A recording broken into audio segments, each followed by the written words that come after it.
एक चीज की, जब हम दरवाजे उनके लिए भी खोल रहे हैं, जब वो हमारे लिए खोल रहे हैं, तो ये दोनों तरफ से एफटीए हो रहा है, विदेशी कंपनियां आएंगी, नौकरियों का सृजन होगा, वो एक अच्छी बात है। लेकिन जो हमारी घरेलू कंपनियां, हमारे घरेलू उद्योग हैं, क्या उनके लिए एक टफ कॉम्पिटिटिव टाइम आने वाला है? या देखिए, ये गिव एंड टेक का खेल होता है।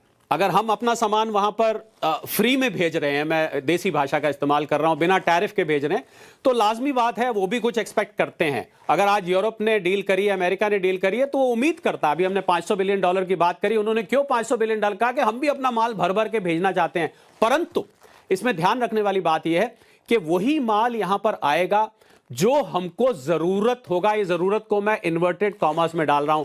क्या आप ऐसा कुछ सामान मंगा लेंगे जो हमें जरूरत नहीं है? तो अगर हमें उस सामान की जरूरत है तभी जरूरत होगी, अगर वो कॉस्ट कॉम्पिटिटिव होगा। तो मुझे लग रहा है भारतीय मैन्युफैक्चरर्स को, अब मैं उदाहरण लेता हूं पिस्ता का। एक भारत में पिस्ता पैदा होता है, एक अमेरिका में उसको पिस्ताशियो कहते हैं। अगर वो पिस्ता आ रहा है, या मैं सेब का एग्जांपल लेता हूं, एक वॉशिंगटन एप्पल है, लाल रंग का होता है, चमकदार होता है। भारत का कश्मीर का सेब होता है या हिमाचल का सेब होता है, दोनों के टेस्ट अलग अलग हैं। देखिए, कंज्यूमर प्रेफरेंस है विपिन, कि आपको अगर शेल्फ पे भारत का बना हुआ सामान भी पड़ा है और यूरोप या अमेरिका का बना हुआ सामान भी पड़ा है, आप दोनों की कीमतों में फर्क है, दोनों की देखने में फर्क है, दोनों की क्वालिटी में। मैंने बहुत सारे लोगों को विपिन वॉशिंगटन एप्पल के लिए यह कहते देखा है कि हमें ये एप्पल इतना पसंद नहीं है, हमें अपने हिमाचल कश्मीर का। तो मुझे लग रहा है ये कंज्यूमर प्रेफरेंस पर हमको छोड़ देना चाहिए।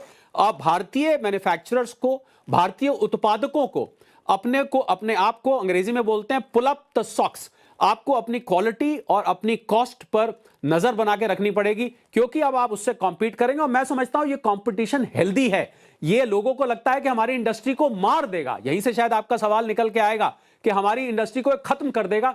परंतु ऐसा बिल्कुल भी नहीं है। वहां पर कॉस्ट ऑफ प्रोडक्शन बहुत हाई है, यूरोप में भी हाई है, अमेरिका में भी हाई है। आज अब 100 रुपए की चीज यहां बना रहे हैं, हो सकता है वहां से 120 की आए। तो हमारे देश में ऐसा वर्ग है जो 100 रुपए की चीज को 120 की भी खरीद सकता है। उस वर्ग के लिए वो सामान रहेगा, आम वर्ग के लिए हमारा भारत का सामान रहेगा।